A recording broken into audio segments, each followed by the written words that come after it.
what you were saying about the importance of, how do you put it, both and, as opposed to just this or this. I think, it's not only a practical and helpful perspective in terms of helping people awaken, but I think it can be rather dangerous to adopt the, only this perspective. I mean, it almost seems that to find a guru or a spiritual teacher who hasn't gotten into some sort of trouble in this day and age is the exception rather than the rule. And often when you look into the stories around these people, they're saying things like, well, it's all just, I'm not doing it. It's all just the karma of the people that I'm interacting with. I'm helping them play out their karma, or helping them awaken their kundalini, or, and all this. But really, I'm totally uninvolved. And,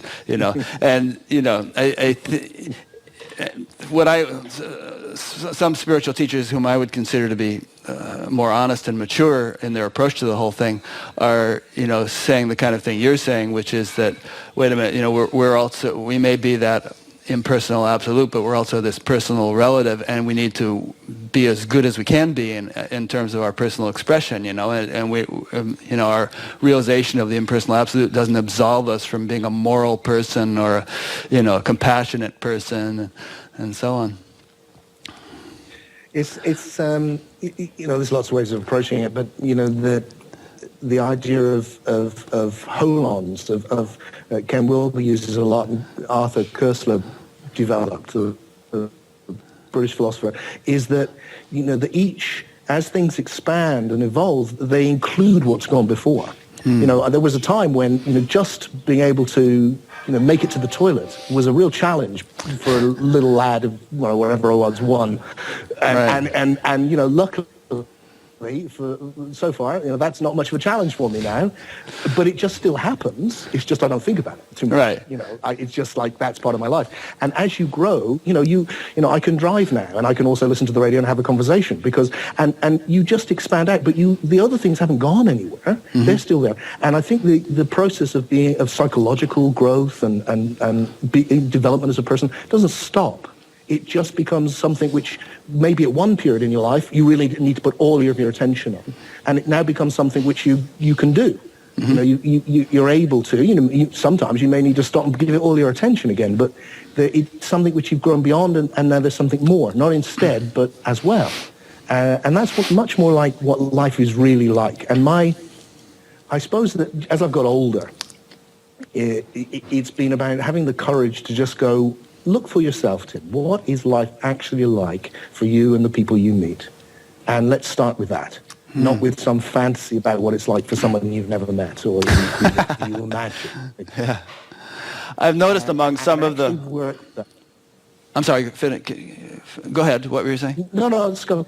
Oh, I was just going to say I've noticed among some of the Advaita teachers that they're kind of blossoming into a more holistic perspective like that, whereas they may have been a few years ago beating the drum of only this. Now they're saying, wait a minute, okay, now I think I better there's a more complete story to be told, and they're recognizing the subtleties and the nuances and the complexities. So do you notice that too, that's happening? I got really, definitely. I got invited to talk at a conference on non-duality in science in California last year or the year before. And my role, I don't know how I managed to end up in this, but I tend to be, wherever I go, I'm kind of a bit of a heretic. And so even there, it suddenly was like, normally, before I'd been the heretic who was going, look, come on, it's all one. And now I was the heretic who was going, no, look, it's all many. And what really surprised me and was beautiful was I got such an incredible response, and it felt as if the whole audience, this huge gathering of people, was just waiting for this to go, breathing a sigh of relief, right? Yeah, of course, it's both, and that, you see, the problem is that normally we get this, it's either one or the other, because we feel that the deep thing is getting left out. When we normally get involved with life, it's like this is not being mentioned. Mm-hmm. And for me, the breakthrough came with this image of lucid living. And maybe it'd be helpful to just say a little bit about that, because I want to get into When I that, wrote the Lucid but Living, let's talk just a little it bit was more about your experience at that way I conference. spent a long... Okay. Because I was sort of wanting to attend that conference, and I was thinking of attending it this fall, and I think and dwell a lot about this topic, and this whole point of what you encountered at that conference concerns me a lot, because there are a lot of people I'd like to interview, but I don't necessarily feel equipped to kind of deal deeply and sensitively enough with this issue, and I don't have the wisdom necessarily to sort of help them undergo what I perceive as a necessary shift to a more holistic perspective. So if you wouldn't mind just dwelling a little bit more on what you said at that conference, and perhaps, the audience breathed a sigh of relief, but were there some tough nuts that sort of thought you were full of crap and didn't accept what you were saying and whatnot? I mean, there's certainly, I don't know whether they were in the audience, because there's something magic happened for that event, I think, as it often does. But I mean, I certainly know that there are a lot of people, I'm sure, who will dismiss what I say as well. Tim's missed the point, and he hasn't got it. And hey, maybe that's right. And like I said, I'm always carrying around this. Look, it's just words. I can be wrong about everything, but. What I've found is that the more we meet in this polarity, that we can meet in the rawness, the vulnerability. It's just like to be able to just go up to someone and go, look, to experience this oneness. One of the first things is to do is just notice just what it is to be human. To know, look, of course you're scared. Everyone's running around going, I wish I shouldn't be this, I shouldn't be that. Look, everybody's scared. Everybody's scared. If you're a human being and you're not scared, you have not been paying attention. You just haven't been looking. You're in denial. It's scary. Of course you're scared. Of course you are. We all are. Now, that's natural. There we go. We're all scared. Are you confused? Of course you are. You're born into this thing. You don't know what it is. You're born to two people who are your parents. They don't know what it is. It's like no wonder we're also confused and messed up. And of course we are. I feel sorry for all of us. That's our condition. Once you've kind of got that, okay, right, so let's meet in that. Now, hey, let's pay attention to really what this actually might be. Let's actually open up to maybe seeing it in a deeper way. And then that can just start, and then, oh my goodness, there's this other place where you're completely safe. I mean, utterly safe. Safe in a way that you can't put into words.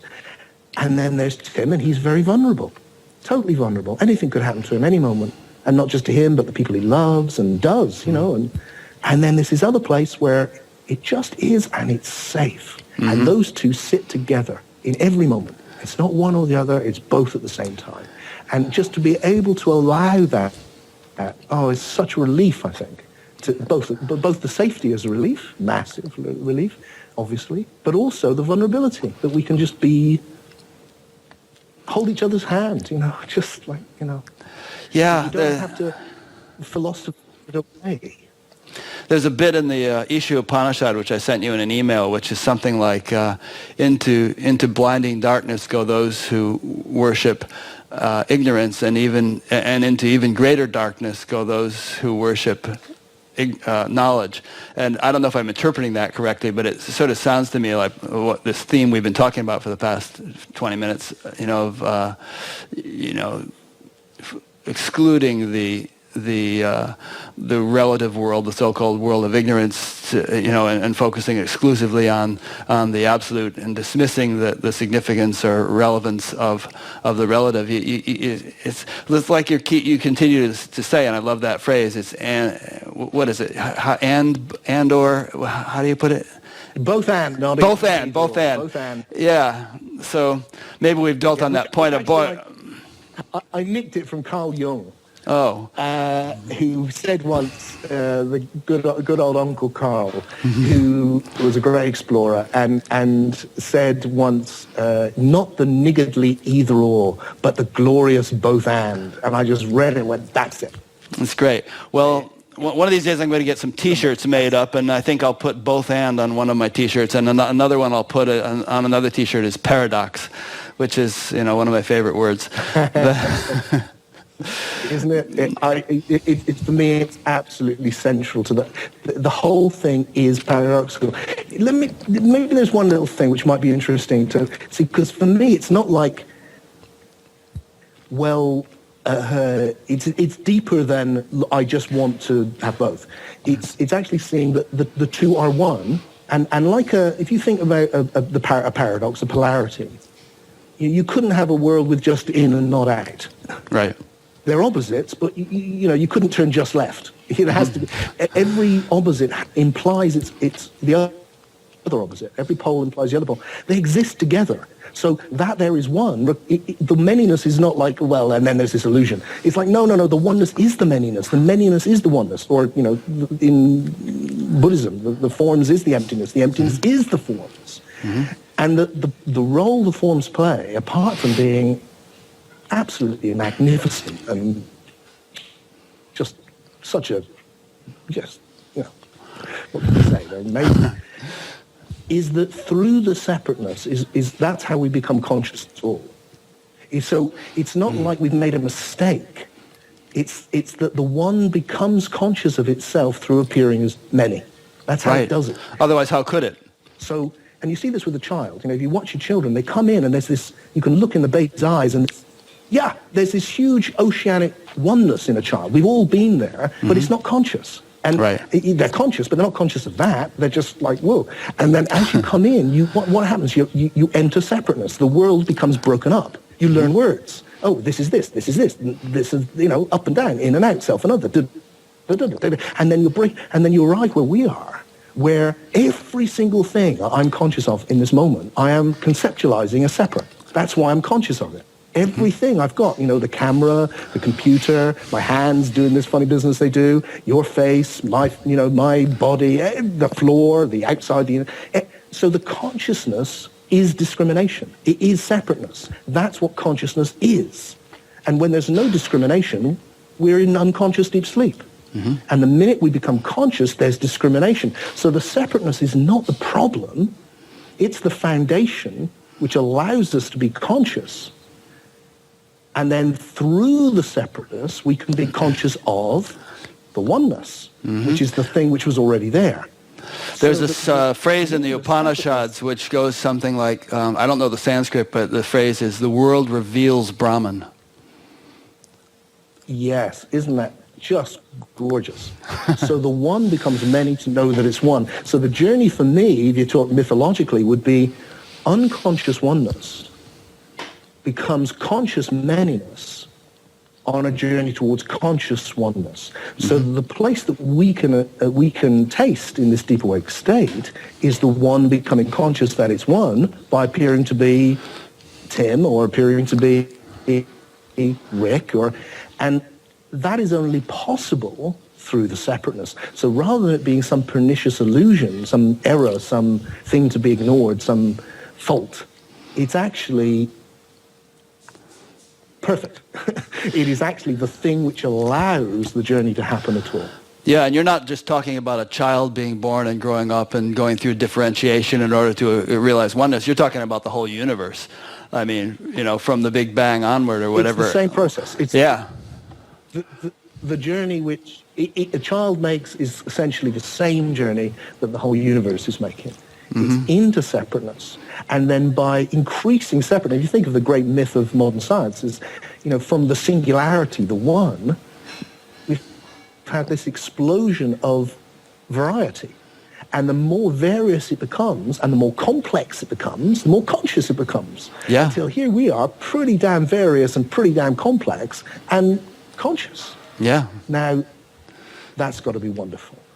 The problem is that, and you see this with kids, the same, and we all go through it, is that you get sucked into the separateness. Now, when you hit your teenage years, it's like you're suddenly in, and it's cold and scary, and you're isolated, and the suffering of separateness starts. But that is also something which pushes you to explore. And through that, the journey of maturation doesn't end. It continues right to your last breath, so that you're actually, oh, now I can start the journey to discover not just what this is, but what am I? And that's where this knowledge of your deeper being opens up, and the game suddenly changes. Yeah, and fortunately, more and more people are actually. This gets a bad press, don't you think? It does, and unfortunately, more and more people are consciously embarking on that journey. I mean, maybe in the 1950s, it was pretty rare and uncommon to find someone who would talk like this. These days, it's like, as you say, on every street corner, there's somebody talking like this, more or less. And that's encouraging. It's encouraging for the planet, which, if this weren't going on, we'd have reason to be very pessimistic, I think. Can you hear me, Tim? Indeed, the whole drama, the paradox again. I can, yeah. Yeah, okay. I can't see you, but I can hear you. Oh, okay. And now I can see you too. Hello. Is the paradox, isn't it? That we know it's like watching some amazing movie. It's like it's all happening at once. It's getting better and it's getting worse. Yeah. And it's like on a knife edge. And it is. And at the same time, this incredible new consciousness is growing up, and you look at it, and when I travel the world, which I do a fair bit, people are always saying to me, is it happening? Is it? And I don't know, because I only get to meet the people who it's happening for. And from the people I meet, it's really happening. Something amazing is going on. Yeah. You don't hear too much talk of God in Advaita circles, some of them anyway. But to me, whenever I look at like a nature program on TV or anything, it always amazes me that any scientist or physician or anyone like that who really studies closely what's going on in the world could be an atheist. Because you look closely or look out through a telescope, and there's just, to me, it's like the word intelligence is just flashing in neon letters. There's such an immense, infinite, profound intelligence operative on every level of creation that it blows the mind. Science is just such a great thing. I love it so much. But like everything in life, it suffers from the conditions of its birth, and it was born. And it could only form itself by being in opposition to this very dogmatic and superstitious religion, which was around at the time, and therefore defined itself in opposition to that, which is not. Interesting. Actually, it's a branch of the gnosis. It's about, science means gnosis. It's about finding this deep knowledge, and so what it's done is it's said, look, if we take the singularity and we call it God, we're anthropomorphizing it. If we say it's intelligence, we're projecting our humanity onto it, whereas I feel it's the other way around. Yeah. I think that we have come from it shows that it contains, in potential, all of this: intelligence, fun, music, everything. Absolutely.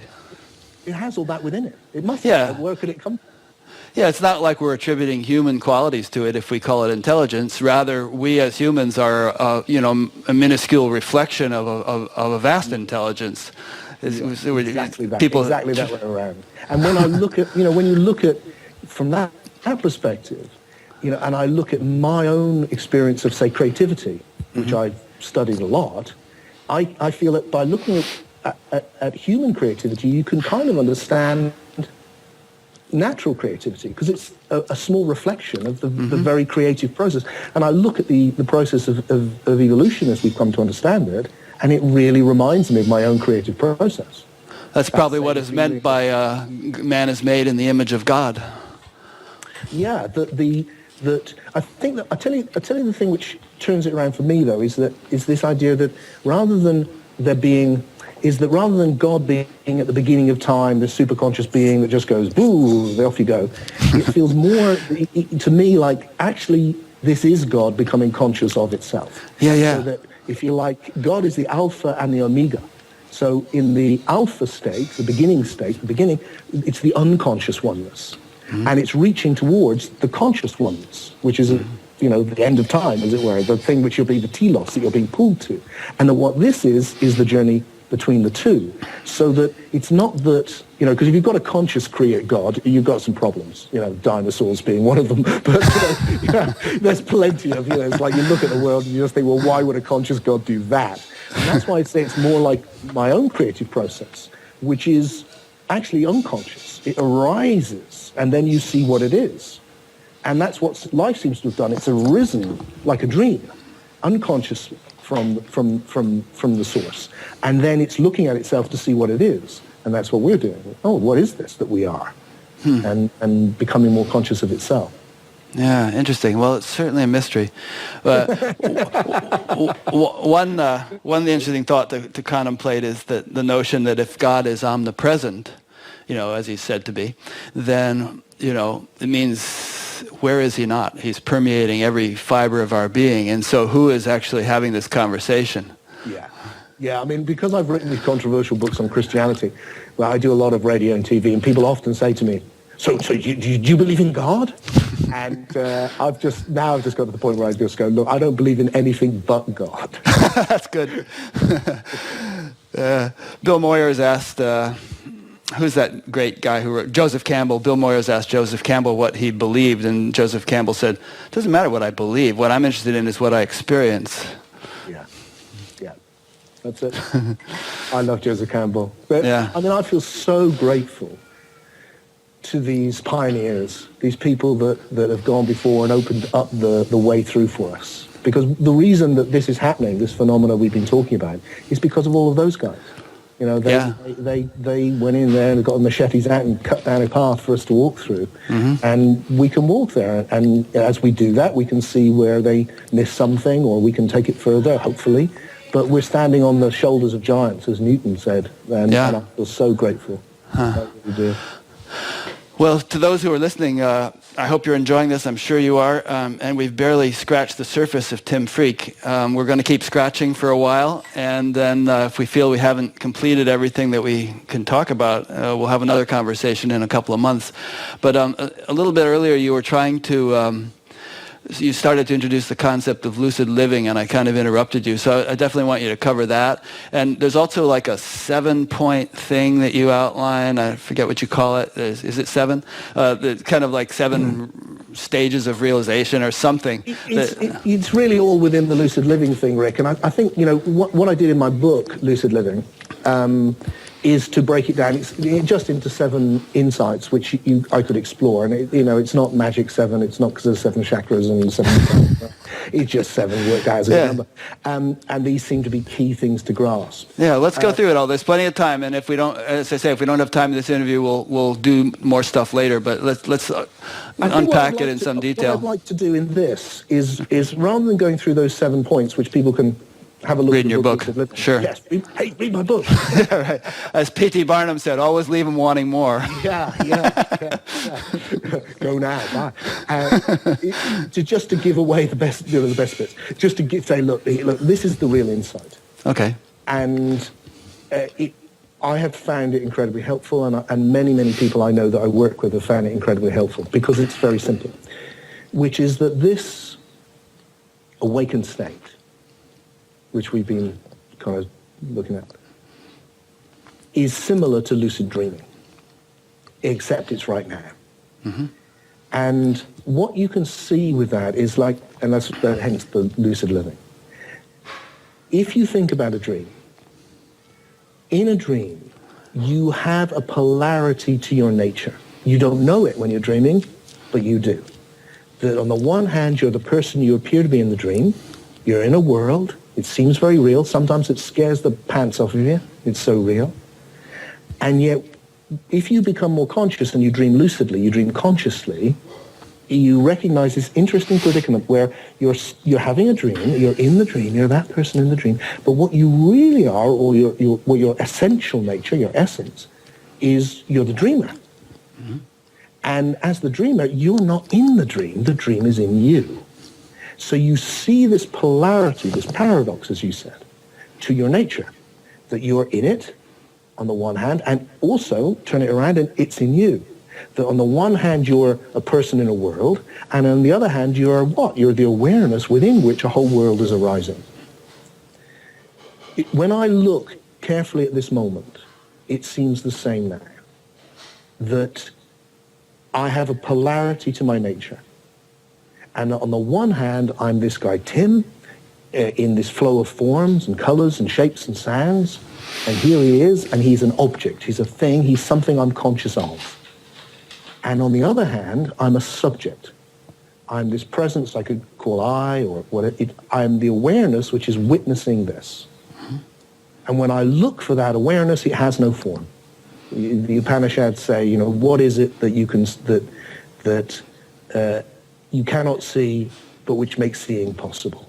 What is it you cannot hear, which makes listening possible? What is it you cannot taste, that makes taste possible? What is it you cannot imagine, which makes imagination possible? It's that awareness which is witnessing all of that, and it's not in the forms. So where the hell is it? I often want to get a zip in my bald head. When I do my stand-up live philosophy, I think it'd be really good. I could have a hat and take it off, and there's a zip, and I could go, zip. Excuse me, madam, would you just take out awareness and show everyone? Here it is. Oh, I thought he'd have a bigger one. That would freak people out. Wouldn't it be great? But, they're not going to find it. That's the point. Right. It's not. It looks like it's inside your head because you look at somebody and you think and they're conscious, they're aware, but it's not in there. Because awareness isn't in the forms. The forms are in awareness, like a dream. And so here we are in this predicament where if we pay attention, you can see that there's this polarity. On the one hand, here's Tim. He's a guy, a person, just an everyday guy in the forms. And then there's this other presence, which is just what? It's an emptiness. It's a presence within which this is all arising. And so time is arising in that sense within me. And which is true? Well, they're both true. And I find myself living lucidly. And what that does for me is it goes, that's why it's the both and. Because I'm both of those. That when I'm living lucidly, there's this big presence. And then as I go into that, there's no differentiation in that. And just like a dreamer is one with a dream, I'm one with everything. It's just like here I'm one, but Tim's not. Tim's different to everyone. That's what's so great about him. He's quirky and different. And there's a difference between me and the mug. If there wasn't, I'd be in trouble. You know what I mean? That's what we're all separate. Here it's many. Here it's one. Here it's in time. Here it's timeless. Just is. Here it's. I'm in the world, here the world is in me, and it's like a perfect mirror. It's like this perfect, like in a dream. And we go into that state every night, think nothing of it. And then if you use that analogy for now, this deep awake opens up. And when there's the both, that is when the big love happens. And for me, that is what it's really all about. That's the real thing. Is that when you see that when you come into this place where you know that you're separate and not separate with everyone, well, that's when I've just been with my son who's not been well, and I love him. And it's because he's separate from me, but he's also not separate. That's what love is. Love is how oneness feels. Nice phrase. And so if you come into this place where you're one with everything and everyone, then quite naturally this big love arises. And it arises where? In the body. It arises in the separateness.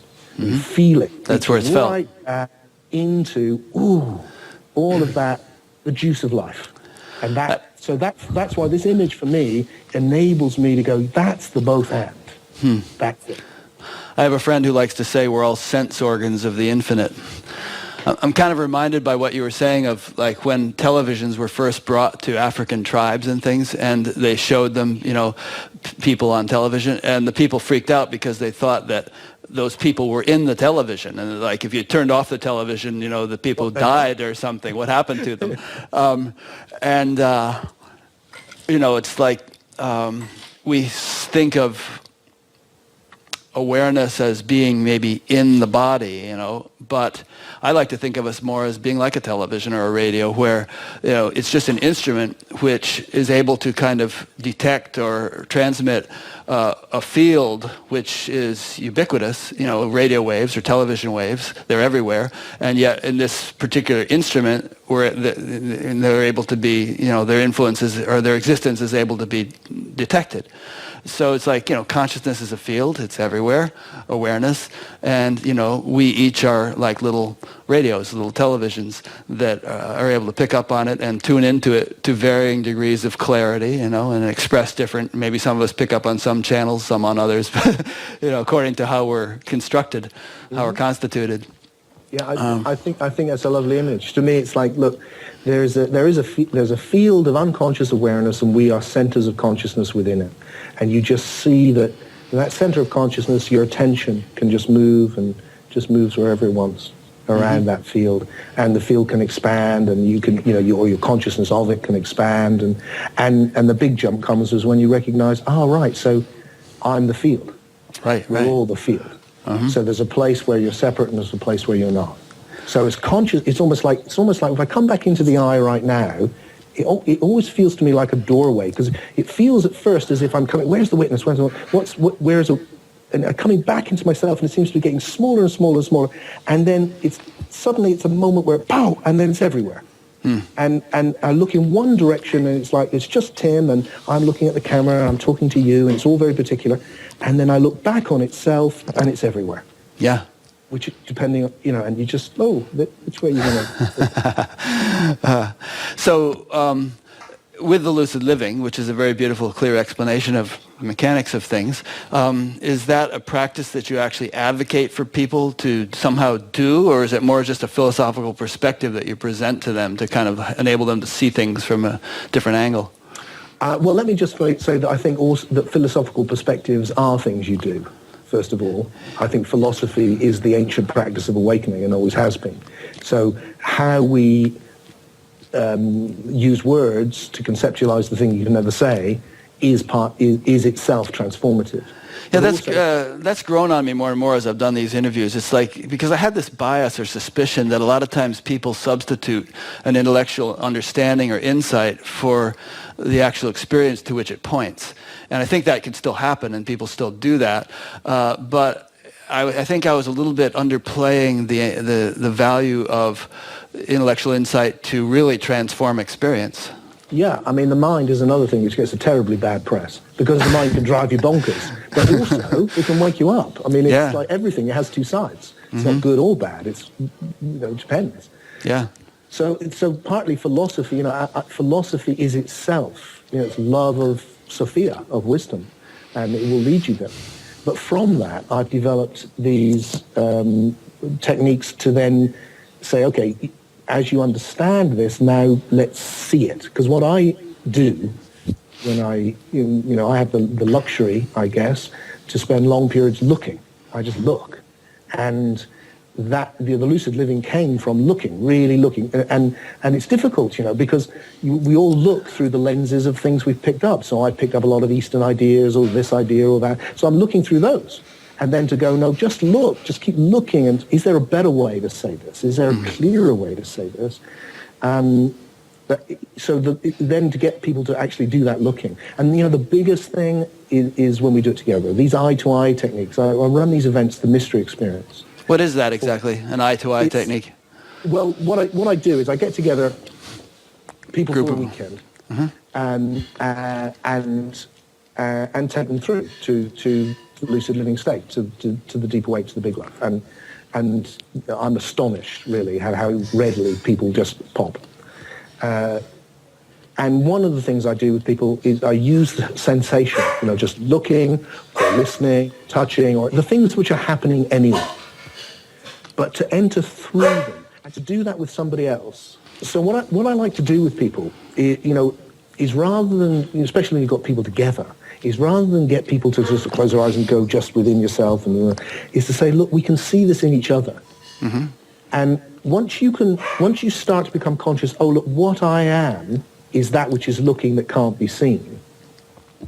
It isn't in the forms. And then you look at somebody else and you realize that what you are connecting with when you look at someone's eyes, you also can't see. Huh. That which cannot be seen is connecting with that which cannot be seen through the looking. And that is a very, very profound thing to experience. And it's something which is just there, instantly. It's there in every moment. Now, of course, it takes a while. People often get caught up in the, all that stuff. How do I look? And, but once you've got through all of that, you're just looking at somebody and going, oh my God, I see your face, how wonderful. But what you are, that thing that I'm really connecting with, I can't see it. And I can't be seen. And therefore, through the dance of forms, the one is connecting with itself. And that's when this enormous big love starts to emerge. And so I dive people further and further into that experience until they know. So you have little sessions throughout the weekend where you pair people up and they look at each other and... Or listen to each other or touch each other's fingers. And then I have an event on the Saturday night where we dive right into it. And that's when people usually just go, oh, to hell with it. And what I love, Rick, is on the Sunday seeing people, and on the Saturday night too, where people are just being themselves. Suddenly all of that, it's like, and in their humanity, they're able to be just like, people start off and they're all like this, and then by the end it's like, it's like, hi, and yet it's because there's this deep love behind it. Suddenly it's okay, and there's this huge weight comes off your shoulders. And you can just be. And that's great. It's nice. It's more than it's beautiful. Do you find from people giving you feedback that the influence of that weekend is rather it's sticky? I mean, does it stay with them? Some and some. I'd say the majority do. A lot of people go away and they have a pretty amazing time. I do encourage people to say, that to realize this is not something which can just last, I don't think. I think, I would say actually it's not even desirable to. When I dive really deep into that oceanic oneness, when you go right down into the depths, there is so much love, it's almost hard to function. I certainly would not at that moment go, right, I need to ring my bank manager about my mortgage. It's just like, mortgage, money, I don't know, that's not going to happen. So I feel this is, again, the polarity. We need to move between these states. The important thing is that it's there and that you can come back to it. I would say that part of the game is it's about merging them or bringing, enabling, stabilizing or integrating so that you can be talking to your bank manager and yet be consciously in that deep state. That it, again, doesn't have to be either or, can be both and. You can be in the most profound mystical height of experience and yet be, chopping vegetables or, riding your bicycle or, dealing with your sick child or whatever else life throws at you. Easier to chop vegetables in my experience than it is to deal with your bank manager. But that may be just me. Everything has a polarity to it. That's the way it looks. So when I look at my attention, it also has a polarity to it. And an image, an analogy is like sight. If I look at my sight, there's a kind of focus to my sight, and then there's all this peripheral vision, ambient vision. Right. And my attention seems the same. I put my attention on something, and then actually there's a whole ambient awareness where there's a whole load of other things I'm conscious of. So right now, for instance, I'm concentrating on talking to you, but I am also aware, if somebody knocked on the door or if something happened, I'd be there. So for me, it's more like now it's like, right, okay, so when I get together for a mystery experience, and I think it's really important personally that we dive deeply regularly, like meditation. Meditation, close your eyes, go right into that big ocean. You're letting the world dissolve. You're not worrying about anything. You're not concerned. You're devoted to that exclusively for a little bit. And then what happens then is you take your attention and you push it right back here, and there's that big oceanic, beautiful oneness. You're being consciously in the state of deep sleep, really. It's all beautiful. It's that huge whoa, but the ambient awareness is still there. So if your kid cried out help, you'd be there. But at that point, you would reverse it, and you take your attention, and then that would be in the separateness, and then this would be in the ambient awareness. So you're no longer swimming in this big ocean anymore. It's just there. You're there. It's there. But now you're like this, and you're able to just sort of deal with the separateness much more. And Yeah. what I feel is that what I'm looking at is like, can we just move those? And the danger is you lose this. You just forget that's even there. And I don't know it's been unlike in your journey, but I see it with people all the time, and I've seen it with myself, is that when you lose one or the other, it's like the other doesn't exist. So if you come right back into this, it can feel like that's all just an illusion, waste of time. And then you get a rude reminding that it's not. And if you get lost in all of this, it's like, it was some high I had, I felt like I was awake, or I don't know what it was. And you kind of forget. And the art really is to keep returning to it enough that you don't forget it's real, that they're both real. Exactly. I mean, that's been my journey pretty much. You alluded to my journey. I've been meditating for 43 years, and there was a time when I would just sort of dive deep into meditation and exclusively that, and then I'd come out and I would seem to lose it. And but back and forth over all these thousands of days and weeks, it's gotten integrated, and so it's not one or the other. It's like, but like you say, the attention will sort of zoom in on something that needs to be focused on, and then kind of, maybe zoom back out to a more broad perspective according to the circumstances. And it's not something you have to manipulate. It's something that happens spontaneously as you roll through the day. Just kind of a natural functioning thing. You're not trying to, you don't live being by virtue of some mental gymnastics of holding on to it. It's just there to whatever extent it's there. In India, they use the analogy of dyeing cloth. You take the cloth, dip it in the colored dye, put it out in the sun, let it bleach. Then you put it in the dye again, gets all bright and colored, put it out in the sun, let it bleach. And you repeat this, and over time it bleaches less and less, and eventually it's just as colored in the sun as it is in the vat of dye. Yeah, that's nice. That's a nice analogy. There's always this movement, I think, between the poles. That's the key. So for people that come to my events, I try and, some people go back and it'll stir up a whole lot of stuff inside. It can, yeah. Stir, and they'll be like, oh my God, I didn't expect this, and to understand that too, because that's part of the journey. That is part of it. Yeah. It's interesting. Well, it fascinates me. I think probably because it's just on my mind at the moment that I've been thinking recently how, since we imported a lot of the Eastern ideas, especially the kind of enlightened master idea, we kind of lost touch with our own indigenous, in our own culture, or in the best of the Christian culture. Our saints were never these perfect. They were people who struggled. Yeah, they were people who went into the dark night. They were people who were willing to engage with the difficulty of the journey. It was much more dynamic. I think there's room for merging these two together. So what I encourage people to do is just take the big experience and then go into their lives, and then keep trying to reconnect with it as they can, and as they want to, and as it's a joy for them. And then, but that it's good either with myself or with somebody to come back and have the deep experience again, and then go out, and then you come back, and that's the dying in the wool, I guess. That's like meditation, or coming together, and just keep. And as you do, and that's all that's happened to me, I suppose. That's why over the years, it's like then it's there, even when life is rocky, it's there. Yep. And I also sort of think of it as a seesaw in a way where, the heavier weight kind of tends to push the seesaw down to this end.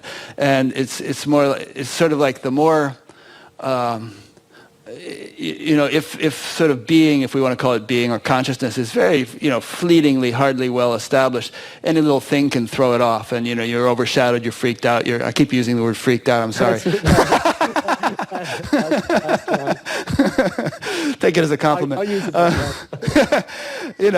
but then as it becomes sort of better established, you can deal with more and more, overshadowing situations without there being overshadowing, and eventually, if Christ existed, and that's a whole other topic we can talk about, theoretically, even in the midst of being crucified, his self-realization wasn't lost. Well, that's the key. That's the key image. The Jesus thing is too much to go into, but let me just use this one bit, which is from the Gnostic tradition. In the Gnostic tradition, they have this image which they call the laughing Jesus, and in one of the Gnostic Gospels, they create this polarity which I call lucid living, very clearly, because in their gospel, Jesus, the man, is dying on the cross in terrible agony, having been betrayed by all his friends, and just like the worst thing you can imagine. Yeah. And the real Jesus, or Jesus' essence, is in a cave of light, laughing, and he says, I suffer, but I seem to suffer, but I don't suffer because I distinguish what I am from what I appear to be. Yeah. And we've got it's an even deeper image than the laughing Buddha, really. Because the laughing Buddha is just transcendental, but the laughing Jesus is like, well, look, even, that's the power of the image, right in the suffering. Exactly. Surrendering to that and also free. Do you know who Malcolm Muggeridge was? Yeah, Remember him? Certainly do, yeah. There was an interview he did with Maharishi Mahesh Yogi back in the early 60s, along with the abbot of Downside, I believe he was called. So it's Maharishi and this abbot, interviewed by Malcolm Muggeridge, and Maharishi is saying, Christ never suffered. And the abbot's like, what? How can you say that? But that's the point he was making, is that, people saw him suffering from their perspective and thought, oh, this must be terrible. But from his inner status of, realized soul, unshakably so, he was beyond that. Certainly the body was suffering and pain must have been felt, but there was a realm which was untouched by all that. Yeah, but what is so beautiful and so why the Jesus story in all its many forms has lasted as long as it has, is because it also has the humanity in it. He is also the guy going, why have you forsaken me? He also, he's like us. He's like, he's like we are. We're there going, oh, why me? It's like, oh. Yeah, let this cup pass from me. Exactly. And yet there's this deeper part, and it's not one or the other. It's both. Yep. There we go again. Yep. And I think the takeaway point from this bit of our conversation is that people shouldn't feel discouraged if they, feel they've gained something and then lost it again, because it's a growth process. They shouldn't feel discouraged if they go to some weekend and have a glorious experience and feel high as a kite and then come home and, get all bogged down again.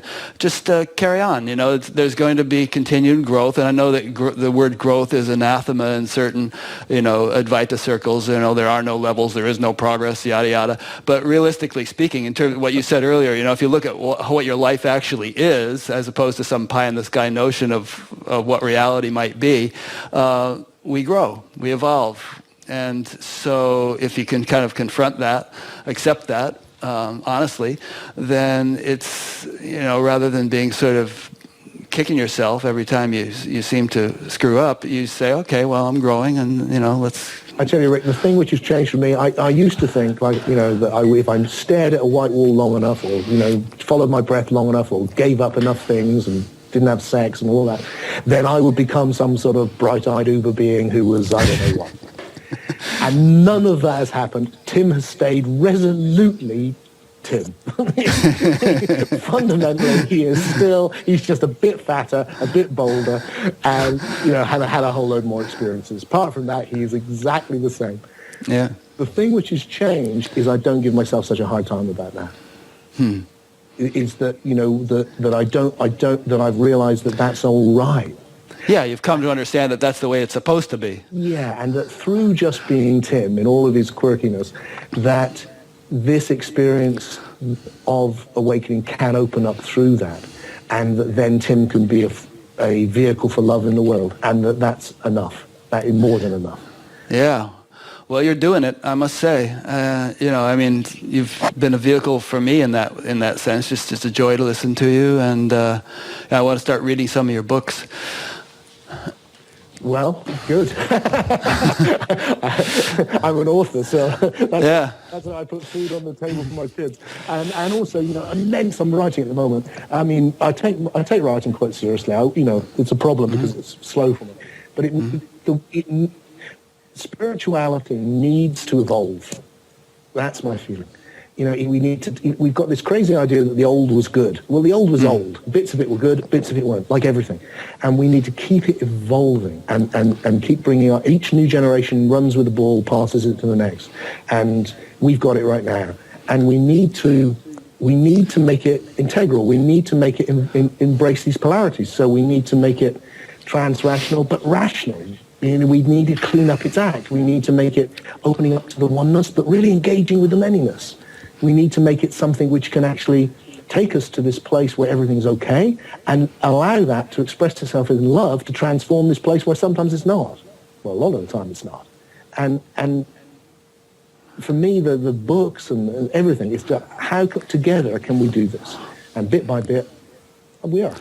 Yeah, that's a good point. Andrew Cohen talks a lot about that too, with his evolutionary enlightenment idea, that it's not a static, fixed thing, and we're not going to become Vedic rishis necessarily. We're going to be Britishers or Americans or whatever, living in a totally different culture, but with some of the same essential realization, because the deepest level is eternal. And well, you talked about earlier about these people who how great it is that there are people who can be really bright lights, and it is great. And I look at the people who've been really great lights for me, living and dead. Mm-hmm. And there's a whole load of them that I look at and I go, I am so pleased that you are or have been who you are, but I don't want to be like you. Right. I wouldn't want that actually, that wouldn't be right for me at all. But you are you. And often what it is about these people is they're just themselves. Yeah. They're actually being them.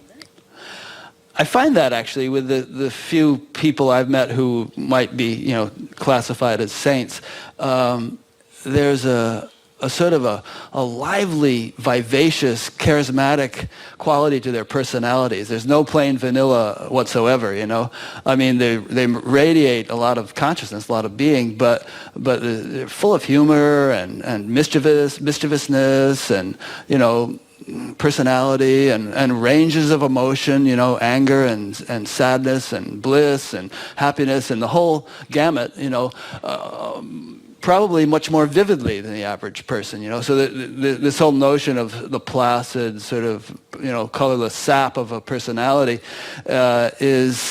hasn't been in evidence in the instances that I've encountered. Same for me. That's why for me now I don't talk about enlightenment. I talk about enlivenment. Huh. Good point. Good word. Yeah. That's the place for me. It's actually get them both going. Well, I feel like I could go on forever with you because you're really fun to talk to, but I know your boy is sick, and I don't want to, and it's getting later there, and I don't want to keep you too long. So maybe we should wrap it up, and maybe in a couple months we could do another one, and I'll kind of do my homework and think of more things we can talk about, so we don't just say the same stuff.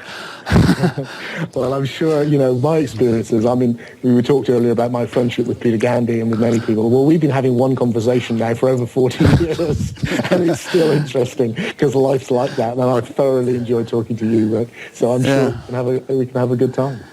Yeah, I mean, don't you find that you can kind of, you're probably talking about the same point now that you were 20, 30 years ago with Peter, but you just kind of keep rehashing it and getting to deeper nuances, deeper levels of the very same points. Really, and you need to keep coming back to it from different angles all the time, don't you find? That's what. Yeah, you do. You never have the final take on it. So, well, you have. Is there anything that I'm sorry? Go ahead. You have. I just noticed that you have on your Skype. Little bubble. Little message there. Message there. Whatever you think, it's more than that. From Incredible String Band. And I don't think you could put it better than that. Whatever you think, it's more than that. So there's always more. Did you ever listen to them? I did. Yeah, that one was from Job's Tears. If you want to listen to that song, they sing it near the end of Job's Tears. Fantastic song. Yeah. So let me just wrap it up by saying that I've really appreciated this opportunity. And for those listening, I've been talking with Timothy Freke, who lives in the UK but travels around the world. I'll be putting on BatGap.com this interview, but also links to Tim's site and anything else he wants me to put. You'll send me a little bio. I'll stick there. And people listen to this in various ways, and so just in case you happen to be, one guy wrote me, said he listens while riding on a horse in Arizona. So in case you're unaware, that if you found this on YouTube, for instance, and you're unaware that there is a website where all of these are archived, go to batgap.com, BATJP, which is an acronym for Buddha at the gas pump, and with the implication of which is that, ordinary people these days are Getting Enlightened or whatever word we want to use. Go there. You'll find this and other interviews, and you can subscribe to an email newsletter to be notified of new ones. Subscribe to a podcast, subscribe to an RSS feed to have it come in your blog reader, and anything else I managed to dream up as I wade through this technological quagmire that we call the internet. So thanks a lot, Tim, and we'll revisit in a couple of months. Great. Well, thank you for having me involved. Good. It's been a joy.